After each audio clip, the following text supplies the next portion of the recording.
ಕಲಬುರಗಿ ಜಿಲ್ಲೆ ಆಳಂದದಲ್ಲಿರುವಂತಹ ನಾಡ್ಲೆ ಮಶಾಕ್ ದರ್ಗಾ. ಈ ದರ್ಗಾ ಕೋಮು ಸಾಮರಸ್ಯಕ್ಕೆ ಸಹಬಾಳ್ವೆಗೆ ಒಂದು ಪ್ರತೀಕವೆಂಬಂತೆ ಇತ್ತು.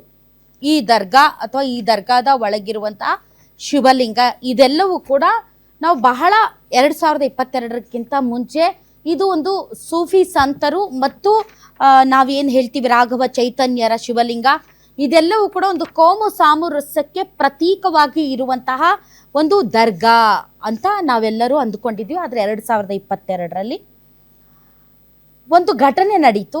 ಏನು ಅಂತಂದರೆ ಮಹಾಶಿವರಾತ್ರಿ ಸಂದರ್ಭದಲ್ಲಿ ಶಿವಲಿಂಗ ಪೂಜೆಗೆ ಅವಕಾಶ.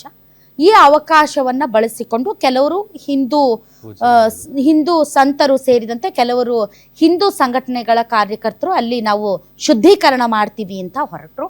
ಆ ಸಂದರ್ಭದಲ್ಲಿ ಅವರ ಮೇಲೆ ಸೇರಿದಂತೆ ಅವರ ಒಂದು ಸುಪರ್ದಿಗೆ ನೇಮಕಗೊಂಡಿದ್ದಂಥ ಪೊಲೀಸರ ಮೇಲೆ ಕಲ್ಲು ತೂರಾಟ ಆಯಿತು. ತುಂಬ ದೊಡ್ಡ ಪ್ರಮಾಣದಲ್ಲಿ ಅಲ್ಲಿ ಗಲಾಟೆ ನಡೀತು.